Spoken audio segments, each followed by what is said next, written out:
Danny, what's happening? Good evening, sir. How are you? You well? Yeah, I'm good. I'm good. How are you? How's your weekend been? You've had a networking weekend or coach development? Yeah, so at Women Footballers, like once a year, we get all the franchise owners together and we put on like some development for them, get everyone together. So we had that today, and this time we had a football match. Yeah, it went well. My team lost, unfortunately, but yeah, Next year in Dubai. yeah, Next year's that's Christmas, it. we That's make it. footballers. That's because I was thinking, but also in America as well, because we're launching there in January. So then, like when I wrote on the story, I was like, you know what? It's like UK franchise match because we'll do the same, like hopefully in the other countries as well. Amazing. But yeah, it's been busy. What about yourself? What have you been on this week? How's this week been? Yeah, one of my players has had a bad injury, is out for a few months. Can you say Um, which player? Brian Mbuemo, at Brentford. All right. Um, Okay. Yeah, so he had a really good start to the season. I think he's got about 7 Premier League goals already this season. In sort of this year, 2023, he's third in terms of assists and goals. So you've got Salah, Saka, and then Brian. You're taking And credit for that? nah, I'll take no credit. I'll take the Come on, paycheck, but no give credit. yourself some credit. But he was already going African Cup of Nations, so I knew I'd lose him for about 4 to 6 weeks. Yeah.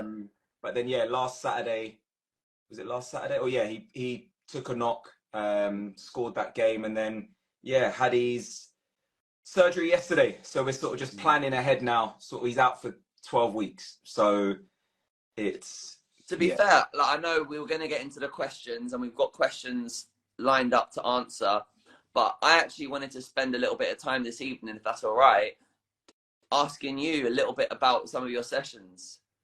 cool. So I mean, just in terms of that striker, Yeah. what does a session look like with him? What are you doing? How frequently are you working with him? Yeah, it's a few times a week. I mean, it varies from sort Really? of player to player. He's on it. There's a lot of potential with him. He's still really young. He's only 24.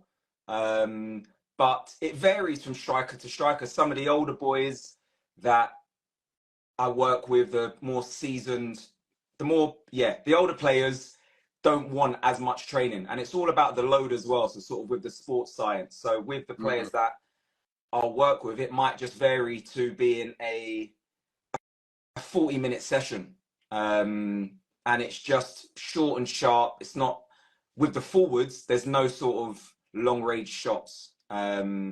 It's not going to be sort of repetitive, long distance power strikes just because of the load, player fatigue, and all my sessions are sort of after they've trained anyway. So it's sort of just extra sessions. Yeah. But yeah, Brian is a lot more, it's very stat focused. So I'll clip his games, his previous game. We'll look at the chances, and again, it's a psychological aspect to it as well. So we will repeat every opportunity that he has missed the Saturday or the Tuesday before, and it will be so basic, and we'll do it without a goalkeeper. Then I'll bring in a goalkeeper, and it's a psychological thing as well. But I mean, he's just one of a few forwards, but it's not like typical line drills that you see sort of, or a goal target.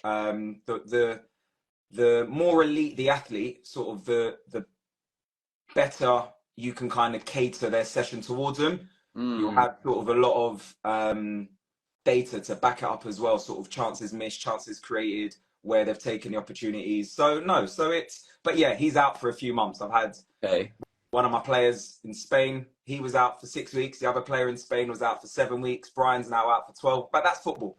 Yeah. So what is the spread of positions that you have with your clients? Like what percentage of defenders? Forwards. So you've got all four. So are you? No. I've got majority of forwards. Right. Yeah, I've got a couple defenders, but they're more attacking players. Because with the more defensive players, it's compound movements. It's about their mobility and their movement and coordination, Mm. whereas the more attacking players, they create chances. So it might be 1v1, it might be their body positioning on recovery. It might be like some of the stuff like with Brian. We're going to be doing a lot of stuff in the gym now. So it's about sort of every player gets a standard strength and conditioning program. And the strength and conditioning coaches, as amazing as they are at professional clubs, their job is to cater to 20 plus players. So a lot of players, just like it's massive in the NBA, in the NFL, all these players that have individual coaches. And it's just creating a program that is just for that player's needs. So not all centre backs are going to have the same program. Not all forwards are going to have the same program, but a lot of clubs provide that service. So it's, yeah, and it's psychologically, it's massive for the boys as well. All the players that I work with, you might do the simplest drills, but repeating the same technique, getting in their heads, making them feel confident so that they get that one opportunity in the game, it has to be clinical. So, What percentage would you say are attackers? 70%, 70-80%, easily. And you were more of an attacking player. Do you think that's because the way that you see the game, the way that you coach, or what you can give the players, would you say that that's why you deal with more attacking players?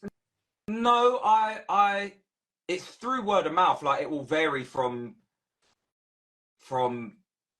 certain Premier League players to players in the Liga that are defenders, but they don't need the technical defensive training because theirs is all about recovery runs, positioning. So it's a lot more specific in terms of what they're going to actually get from a session. However, with a forward, how you're going to take your chance, how you're going to create it and put it onto your stronger foot, or how you're going to move your body, or then the rebounds, or then your angle of approach. Like there's so many different, and it's very similar with defenders, but defenders can just smash it, can clear it, can go long. So they always have that last resort where if there's any issues with defenders, just go long, just clear it, just throw your body at the ball. However, with forwards, yeah, that's the end of the pitch where that result matters. That makes a difference. But at the top level, and more teams playing out from the back and playing out through a press,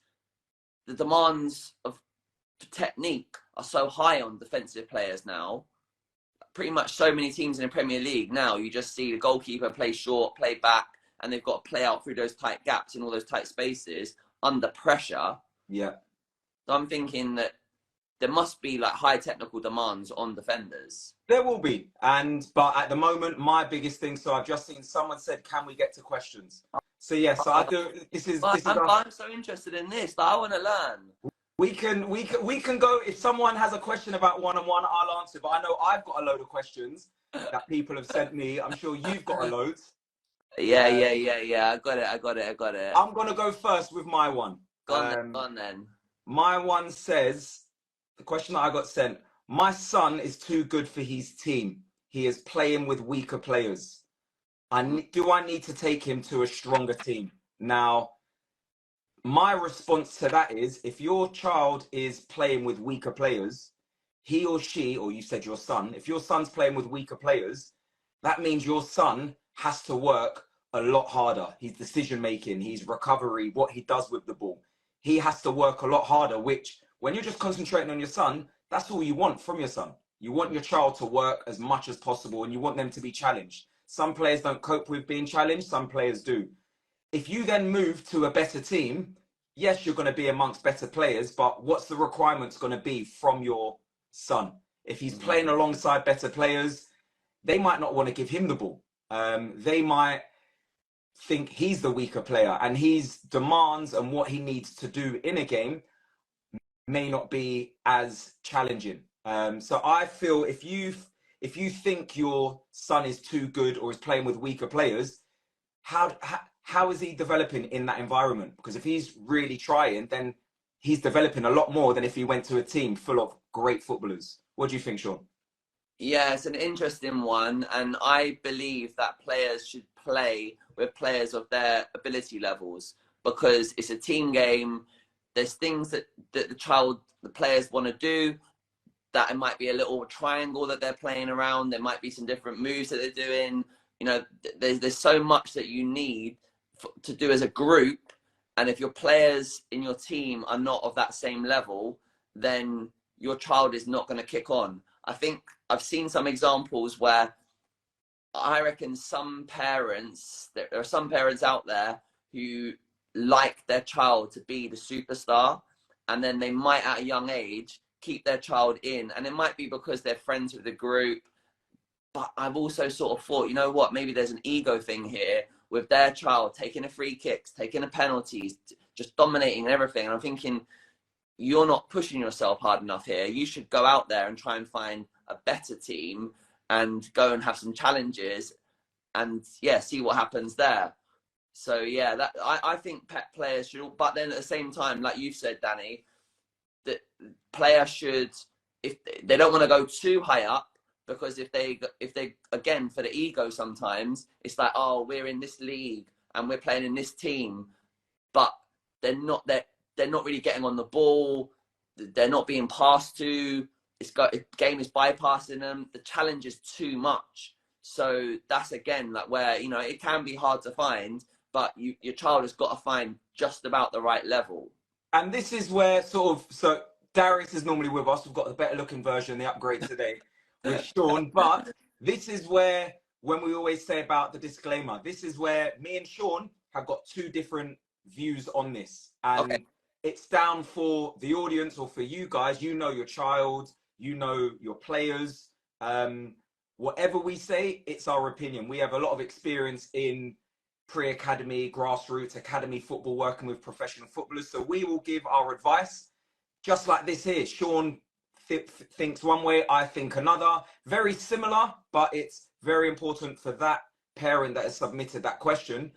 You do with it what you please. Yeah, the other thing on that topic is that you see teams that dominate their league, smashing teams, and they're not benefiting from that at all. And again, that's why I say like the ego comes into it, where you see parents sort of getting really hyped up about it, posting the results on social media, getting all excited, but the kids are not progressing. They should just go up an age group if they're that good, or at least go up a league. Just keep going until your games are more like 3-2 wins or just losing or draws. You know, that's where the development's going to happen. Definitely. I think we'll do 2 for 2. I'll give you one more question, then you give me another 2 afterwards. My son is not concentrating at training. I talk to him the whole way to training, and then when he is there, he is away with the fairies. Now, I don't know the age of your son, but what I would say for any parent that is taking your son or daughter to training, 9 times out of 10, it's going to be in the evening if it's during the week. They have been at school from 9 till 3:30. By the time they've woke up, they've had a very, very long day. And depending on the age group of your son, they've had a long day. And having that conversation with them on the way to training, it might be their age. They might not be as interested as you want them to be. But I think as parents, we put so much pressure on, and I was the same with my son Theo, who's an under 12. We put so much pressure on the children. Make sure you concentrate, make sure you try hard, make sure you do this, make sure you do that. Yes, we've had a long day at work and we're now the taxi driver. We're adults. These are children that might not understand. And again, I don't know how old your son is, but that's just one thing to think about when you're speaking to your child, or if they're not concentrating at training in the evening, they've had a full day at school, and even in the weekend. Like, these are children. So yeah, and you've obviously worked with so many, you see this day in, day out with your players, and We Make Footballers. Yeah, like, I've got different theories on this. You definitely come across some children who seem to be able to concentrate and take in information far easier than others. And like I'm looking into it, and maybe, you know, if the child is not concentrating on football, there's a good chance that they're probably not concentrating in school either, or in other areas of their life. So it maybe is a concentration issue as a whole. to try and get the player, the child, to have clearer thoughts. And this is hard and stuff, but then it's looking into maybe even things like, what's their sugar intake like? How much sweets are they having? How many fizzy drinks? Like, you know, looking into the research in terms of screen time. I don't think all screen time is bad, but potentially the amount of screen time that is having effects on children and adults. So I think looking at other areas of the child's life to see where improvements can be made, and you might find that it starts coming into their football, because it might not be just the chat that you're having on the way there, even if that is potentially also having a negative input.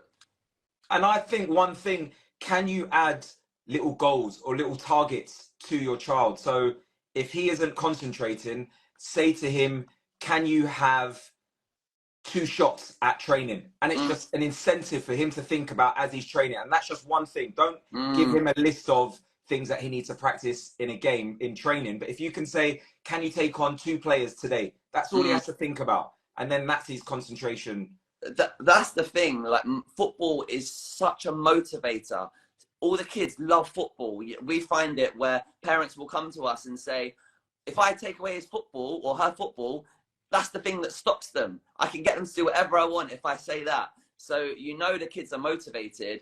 And I've often seen parents try and use that to get their child to have vegetables.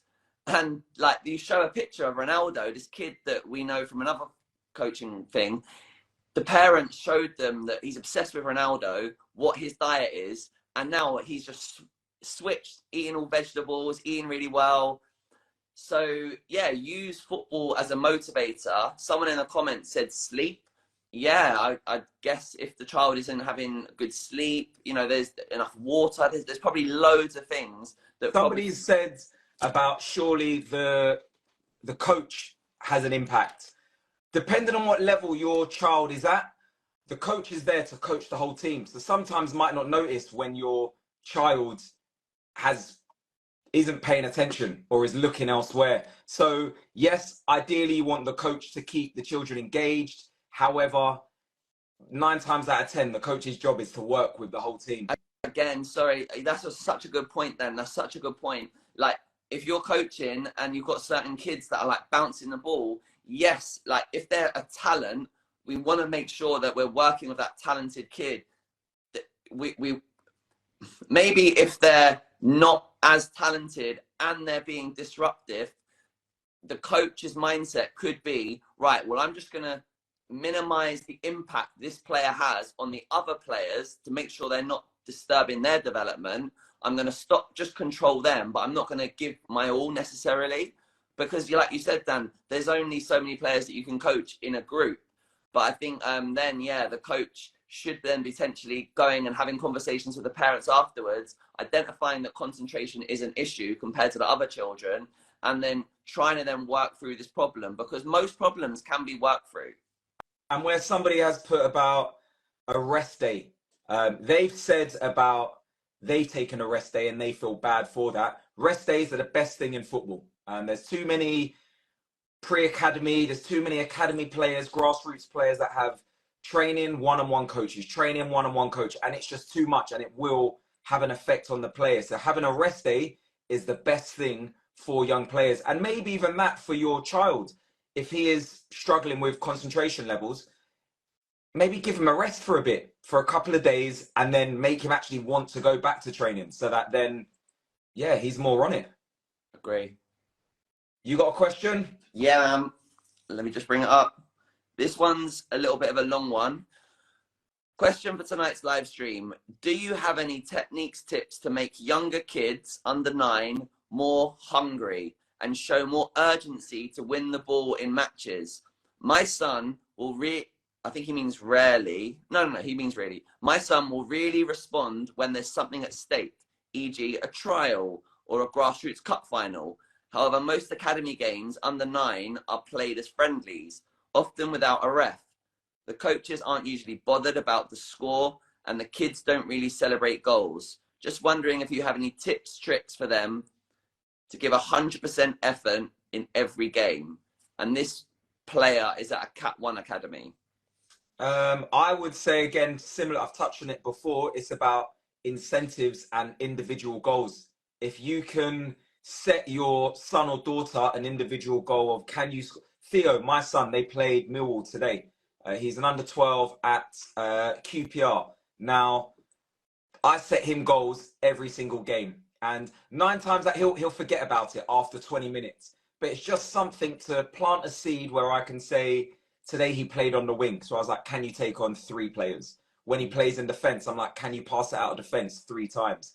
And it's just setting them little goals for the first quarter. Can you take on 1 player? And it's very simple, depending on the age of your son or daughter, or even if you're a coach and you just want to set your players individual goals. It's about how you can keep them engaged, whether they're winning 10-0 or losing 10-0. What is their individual goal? Obviously, collectively, you guys want to win as a team, but individually, how can you engage with them? What would you kind of recommend? Yeah, no, I think just continuing on from your advice, Dan, I think that trying to instill a competitive spirit in the child, from what I've seen, I think that makes a big difference.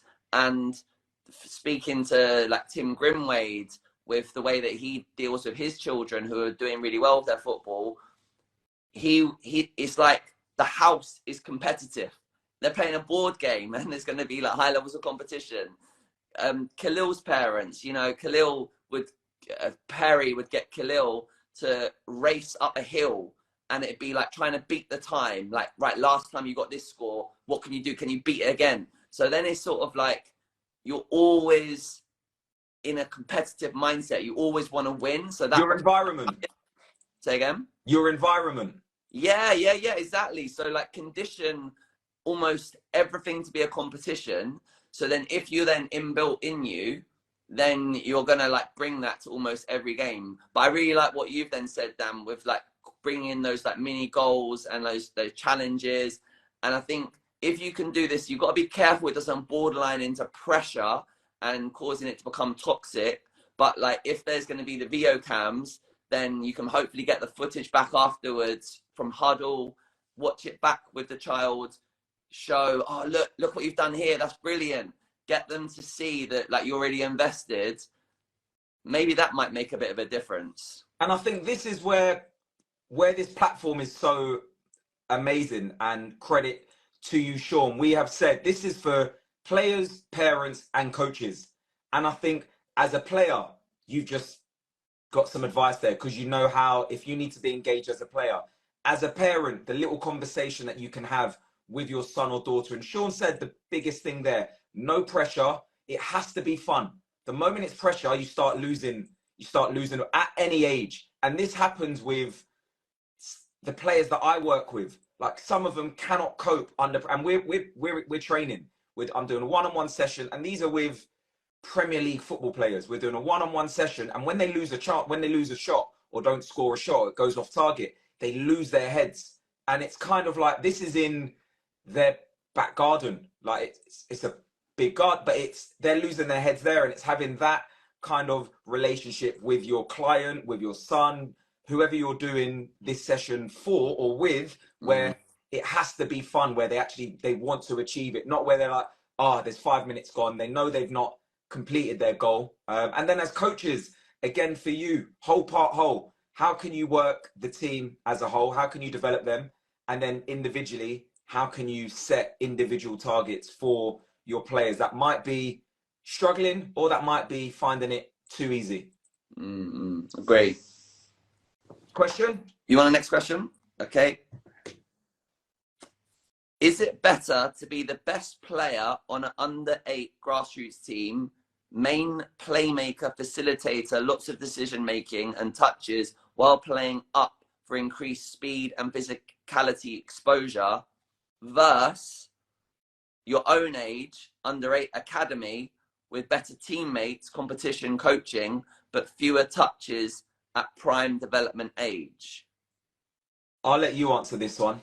It's quite a long question, isn't it? It's quite hard to it's catch-22. What I interpreted from this question, I had to sort of read it a couple of times, but it was basically like, you play grassroots, and you're getting on the ball loads and you're getting loads and loads of touches and you're sort of like main player, but then, or you're in the academy, but you're getting a lot fewer touches. And potentially, maybe I'm inferring that they're a bit out of depth, maybe. So it's kind of similar to the question that we talked about earlier, isn't Yeah. it? Yeah. But my view on it, I think try and get signed to an academy. And my experience, under eights, under nines, it's much better to be in the system generally, not every time, but generally better to be in the system. So then even if it's a Cat 3 club or a Cat 2, Cat 1, be careful with the traveling. If it's like a mad journey and crazy like impact, you'd be better off like using that time practicing. So I think be careful with it, but on the whole, signing for an academy and then getting in there, and then yeah, you know, if they're maybe towards the bottom of the group, try and communicate with the coaches, try and understand why they've signed your son or daughter, and try and understand like what they've got to work on and give everything to work on those things and try and like get the player up the group. I think it's better to do that, because player from scouts, like if you're at a lower academy, the scouts from the higher academies, as you get older, they stop going out to grassroots games as much, and they're investing their time going to watch other academies, and that's where the pool of players is being like picked from, as a generalization. Yeah, totally agree with you. We've got one here about how to start training after an ACL injury. This is how to start training, in my opinion, after any injury. I think it's about rebuilding. The issue that we have with a lot of parents and players is they want to rush back into things when your child is there. And this can happen from an under 8 or under 9. You think your son is okay enough to go back into training, and yeah, it's about strengthening and rebuilding the muscle. Recovery is the most important thing when it comes to an injury. If you're fortunate enough to have a physio available or somebody to give you professional advice, you have to listen to that advice, especially at a younger age, as your muscles are still developing. An ACL injury, any serious injury, yeah, it's about planning. And similar to, obviously, my client is with a Premier League team, but we are planning week by week what he has to do. Obviously, Brentford are planning what his recovery has to be as well. But it's so important that there isn't a recurrence injury. We're not putting too much load on a certain. And what parents may not understand is if a player's hamstring goes, then they're going to be, or is very tight, they're going to be using other muscle groups. So their calf, their glutes, their lower back. And it's a lot of parents may not be aware of this. So although they're thinking, I'm strengthening my hamstring, it's the other muscle groups around it. So if you're able to get any professional medical advice, I would always say when coming back from any injury, recovery is the most important thing. Like that. That's good advice. There was one about, I'm a striker. What's your advice on mentally making it professional? And this goes again, any position. Like, you have to understand you are going to get more no's than yeses. You're going to have more bad games than good games. You're going to get more negative experiences in football than you are positive. And once you prepare yourself for that, and it's not me being, I plan worst case scenario. So from a coaching session, from everything, you plan worst case scenario. So as long as you are prepared and you are mentally strong, especially in a game, if you can miss a chance and it doesn't affect you, they're the best players. If you're in goal and you concede or you score an own goal, these things happen. And it happens with younger players as well. And what I say to them is, Messi, Ronaldo, they miss penalties. Haaland misses chances. And it's about mentally, you need to learn from every mistake. What are you going to do better next time? Shall I give a question? Yes, please, sir. Do academies expect players to be two-footed? You've got a lot of academy experience. What would you say to that? Well, I remember during lockdown, or at a time where it was okay to do sessions in small groups, I was fortunate to do a session with Lewis Hall, who now plays for Newcastle, Alfie Gilchrist, another boy called Brody. And at the time, I think they were maybe like 16 or 17 at Chelsea. I tell you, like, we just did very simple exercises. We just did some passing into squares, but I was doing it with another very experienced Chelsea coach, and he just got them to clip the ball, right foot, into boxes, and then said, right, okay, now left foot. And they twisted, and there was like no difference. It was nuts. Like the technique was mad, and they're getting it into the box. The consistency is there. And then like I've been fortunate to watch those older age groups and like just hone in on that. And in terms of ball striking and passing, I do see a lot of consistency at that top level with both feet. And at younger ages, when we're recruiting players, even for, I mean, there's not enough left-footed players historically in academy football. So eyes are a little bit more on left-footed players. It's something that comes up where they say, oh, they're a lefty. You know, that thing is said. So they look at that, but they want players to be good off both feet. I think as a player, a parent, and as a coach, like, you need to set good habits, and you don't want a wooden foot.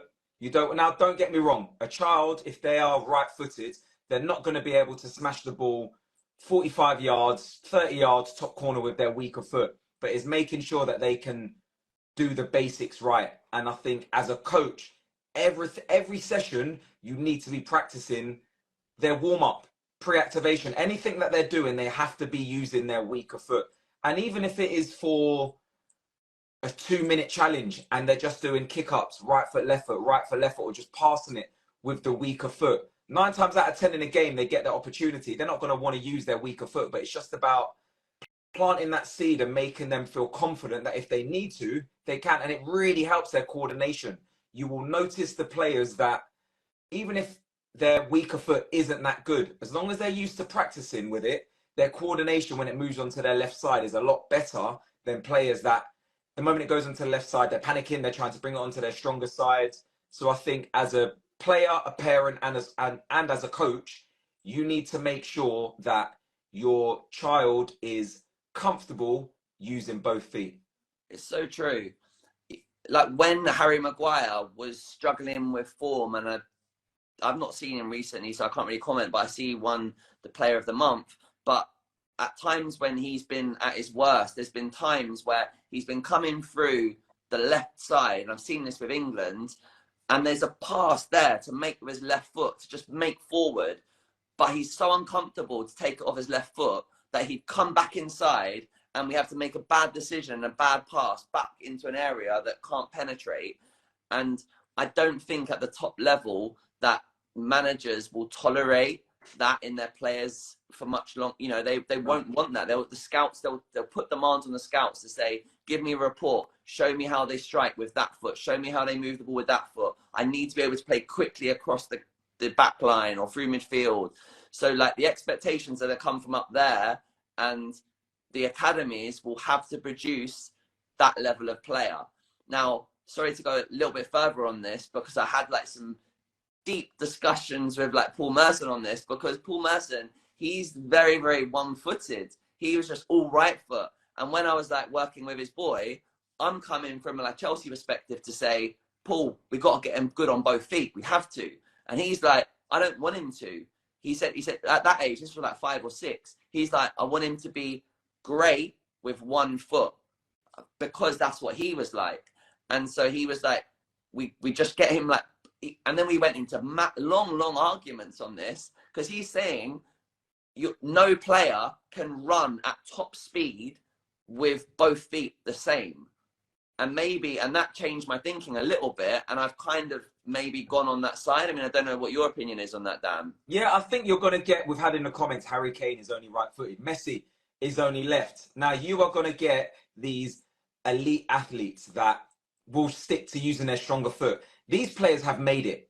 we're talking about grassroots young academy players. The older you get, the more difficult it's going to be to develop both feet. So if you can start early and you can get into good habits from an early age, we're not expecting your son or daughter to be able to ping it for 30 yards with their weaker foot, but they need to be comfortable and confident so that when they're playing against somebody, when a scout's watching them, when they're training, whether it's right or left, they can do the basics on both sides.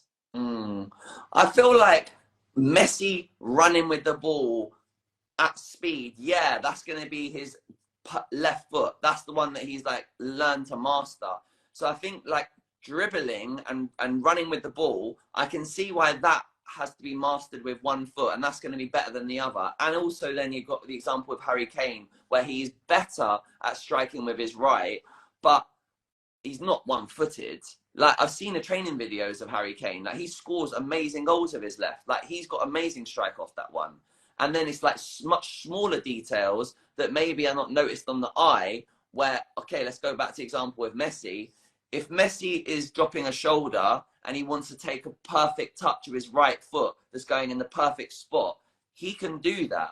Like those little details. So it's like more nuanced. Like yeah, I'm of the view now that fine, you're going to have a specialized foot with like striking and dribbling at speed, but after that, you should generally be, you know, as good off both, I think. Definitely. And that's why Ronaldo's better than Messi, because he can use both feet.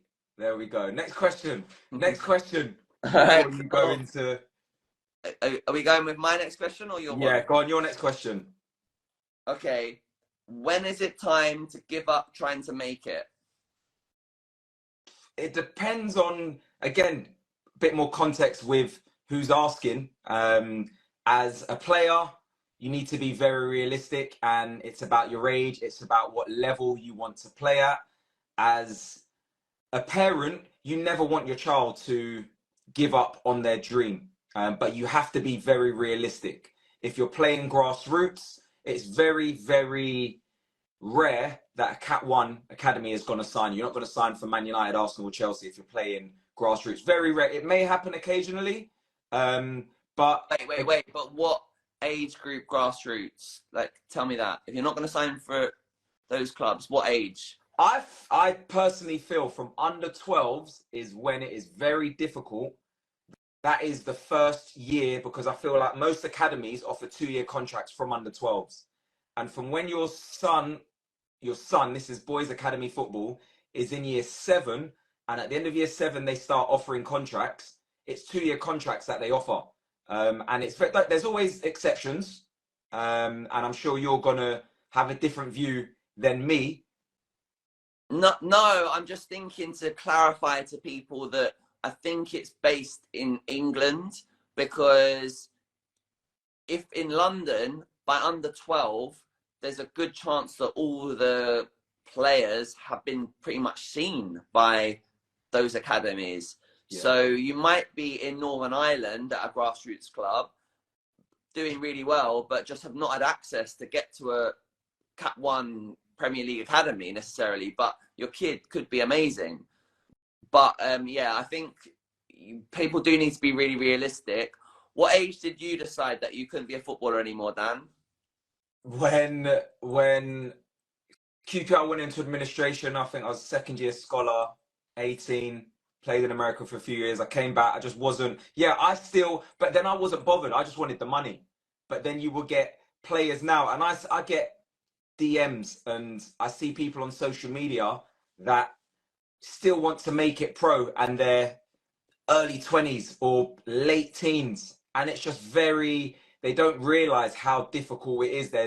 They're seeing an under 18 or a scholar, and they're thinking, oh, I can do better than that. But it's about the whole journey that these players have had. Majority of scholars, this is 16 to 18-year-olds or youth team players 14 plus, majority of them have been in the system for a number of years. So their body is trained to perform at a certain level 3 or 4 times a week. They're conditioned psychologically, socially, mentally. Like there's so many different areas where, yep, you might see someone and be like, I'm better than them. But when you're in an academy, and there's been some comments that we've had about, I've taken my son out of an academy. I don't believe they should be in academy until they're 14 years old or have finished puberty or just starting puberty. But it's about the foundations that being an academy set. And it's about the routine. Parents, go on.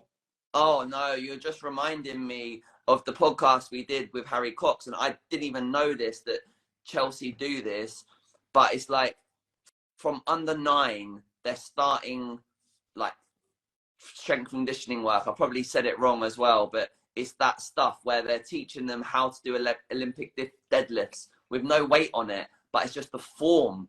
And then by the time it's like the players under 13, they've had all this training with load being put on and all these like specialized individual programs for these players.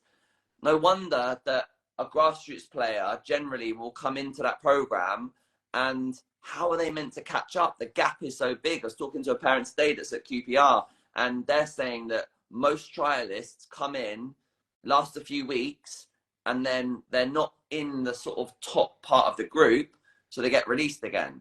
And that's constantly happening at QPR, and it's probably happening. I mean, it's harder now with Chelsea with bringing in trialists. They have a lot of like filters that go on where they're assessing players before they actually get an academy trial. So by the time they actually get an academy trial, there's a lot of like research and they've looked at the player a long time before they're going in. But yeah, the gaps between grassroots and academies, they are high. You know, and I think, sorry, go on. And even with academy players, and I think this one is definitely for academy player parents, they have to understand that there is a filter system. If you are at a category 2 or category 3 academy, when them cat 1 players get released, they're going to filter down to you. And if you're up north and you're at, I don't know, a Port Vale, a Stoke City, or a lower league team up north, and someone gets released from Liverpool, Man City, they will filter down to the next academy. And I think it's very important that academy parents understand, when you get grassroots players that come on trial and they're not good enough, it is just a matter of time. And it's normally from Jan to May, where you will get the players that have been told in December they're not getting offered a contract. Then it's the February, then it's the April. And I think just with academy parents, it's very important that you don't take it for granted, because stats don't lie. Your child probably isn't going to make it at that club. But in the short term, the trialists that come in at academy levels, grassroots players probably aren't going to get signed. However, once a Cat 1, Arsenal, Liverpool, Chelsea, City, all of these clubs, their worst players get released, majority of the times they'll come filter down to another Cat 2 club, Cat 3, and they will get signed. So although it's just about, making sure that academy parents, you understand that this is a cycle. This is going to happen every year.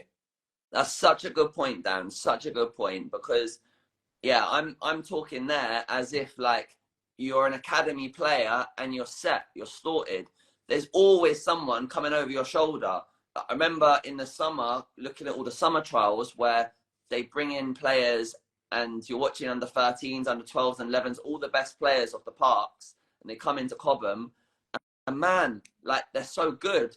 And I'm thinking, bloody hell, like if you take your foot off the pedal for even just a few months, if your kid starts to just get a little bit bored, starts to just not put the effort in that got them into the academy, very quickly things can change. So that's where, man, it's such a hard journey that for every week, every session, when you're always being assessed, you have to just keep performing all the time.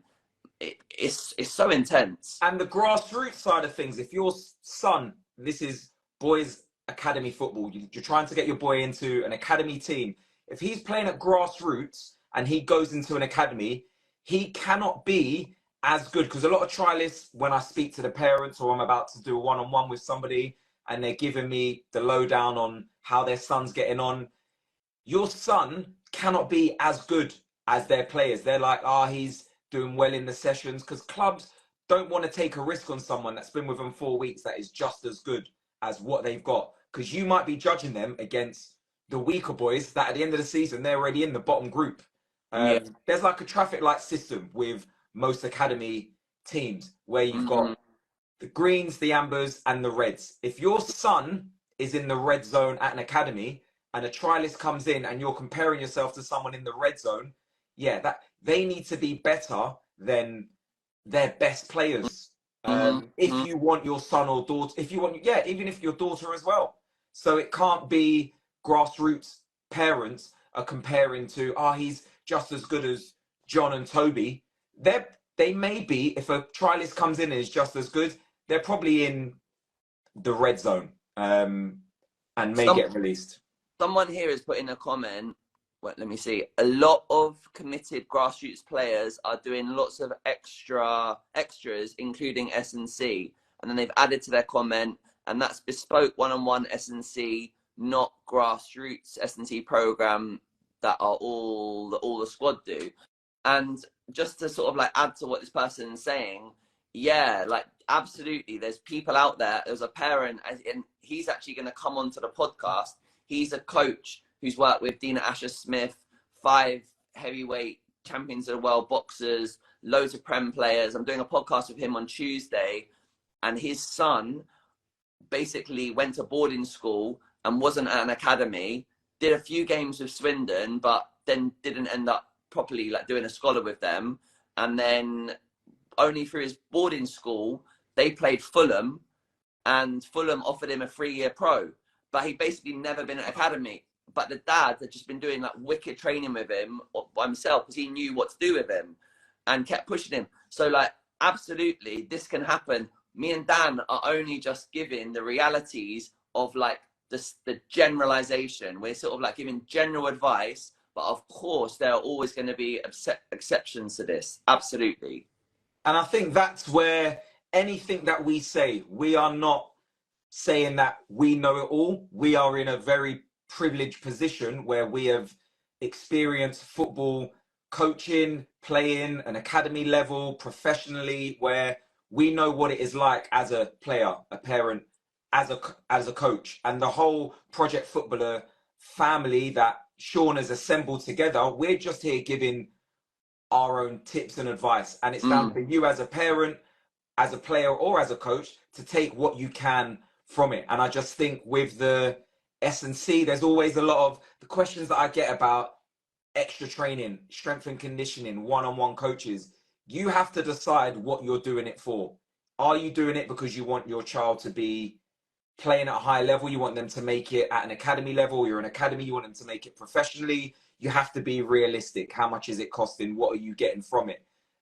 If you are doing strength and conditioning, you have to know, don't do it just for the gram. I'm seeing so many videos of kids doing pull-ups or doing having a weights program as an under 11. And don't get me wrong, there's certain things you can do where the odd one-on-ones that I do, if it's a slam ball, a medicine, there's certain things you can do to help develop their core. But there's some things that parents are getting fooled with because it looks sexy on the gram, where is it really needed for your child? Do you need to spend the money for that one-on-one coach? Do you need to spend the money for a strength and conditioning coach if they're playing for Ronnie Rovers on a Sunday? This person here has said, they've just sort of countered the point, I think, where they've said, understand the chances are slight, but if you don't buy a ticket, you can't win the lottery. Always believe in yourself. So I just want to probably, I suppose, like counter that slightly, because like, I went and did a podcast again. And we got so many good podcasts that are in the backlog that are just being edited, that are about to be released. You guys are not going to watch anything over Christmas other than these podcasts. You know, there's so much any Christmas movies. This is what you got to watch. But yeah, this episode with the Scunthorpe players, man, it was interesting. Like, the average wage for a National League player, and majority of academy players end up in the National League. The ones that end up like playing for pro, it's like those lower leagues. £700 a week, £36,000 a year. it's tough. Like, you know, if there are parents out there that are saying, I'm putting all this effort, you know, this is what I'm working towards, potentially they're thinking, because that person there said the lottery ticket. Well, £36,000, that's not the lottery ticket. That's not, it's I mean, they're happy people, they're playing in front of crowds, you know, they're cool. But you know, maybe some parents are not really understanding the realities of lower league football where most people end up. So all we're trying to say is do this with caution.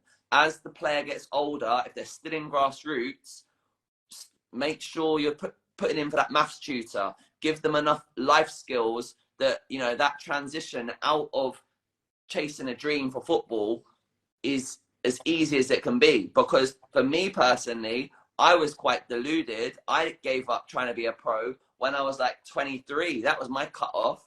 But the years after 23, 24, 25, like it's quite hard. It's quite tough because like I had like basically nothing at that point.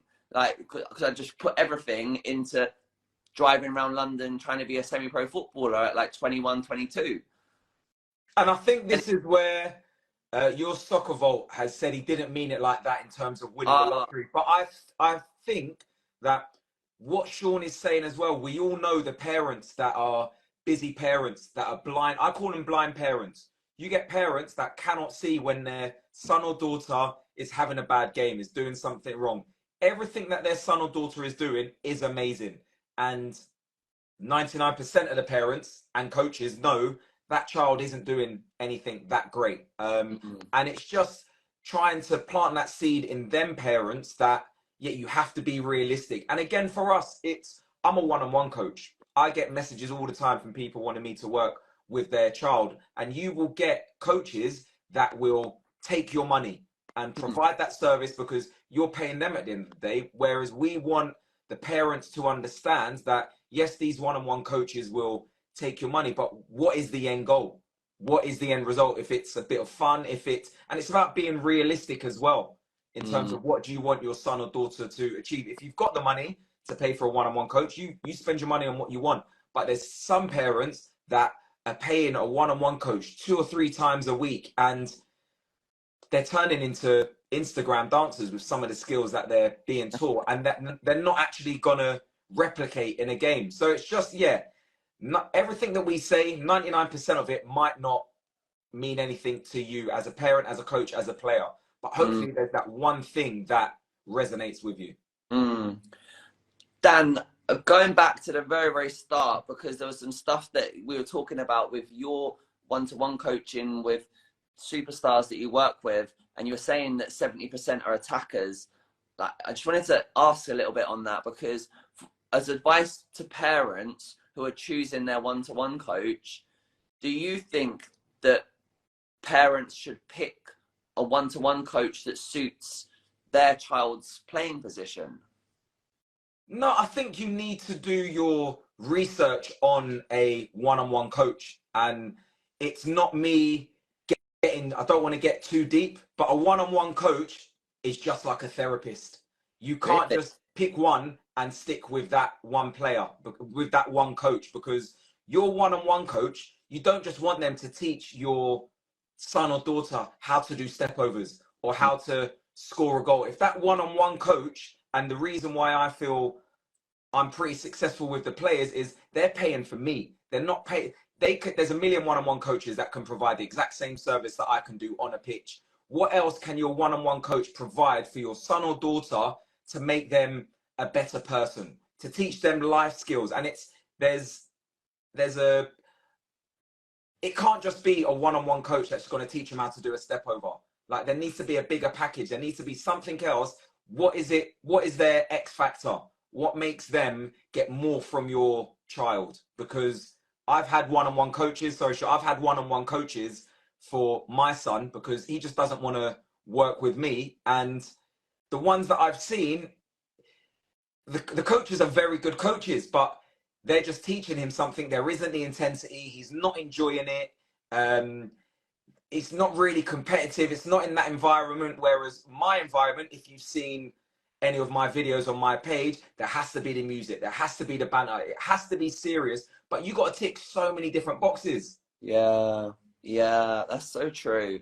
Like I'm thinking back to the time when I was doing one-to-one coaching, and like let's say when you're having a little break and the kid's having some water or their drink, the sort of stuff that we're talking about on the podcasts, like I would be doing to the kid, like I would be trying to think about motivating them. I'd be thinking about what time you're going to sleep. I'd be saying, are you having vegetables? You know, do you know what I mean? So in terms of value for money from the parent, they're probably, the kid was getting all this extra stuff beyond just the football development as well. So yeah, so I think it's important to really get to know your one-to-one coach, because they are going to be feeding a lot of programming to your child, and you should think of it like programming, because when the child starts to view the game through a certain lens, that then affects decisions, that affects how they start applying themselves in the game, and then that all compounds. It's a big thing that I've learned, and from what I've watched, well, discussions I've had with parents in their views on football, in how they program their children to think about football, you see that come through in their game. And it's little things like when I used to do group sessions with children, at the end of each session, every player has to spud each other. Every player has to pick up the equipment. And it's just little habits. A player cannot leave without saying goodbye. And it's just little Yeah, things where, and this to some parents, it might mean nothing. Like they're not paying for that service. But for me as a coach, if you're, and me as a dad as well, like my son is representing me. I want him to learn about respect, have manners, and it's how they conduct themselves in different environments. If you as a parent, you just want a coach that is going to teach them certain skills and certain techniques, that's fine. One of the questions was, how do you find a one-on-one coach? Instagram, you go to your local goals, they advertise. A lot of your grassroots or academy parents or players will have their Instagrams, and they'll normally post their one-on-one coach. But you need to find who works well for you.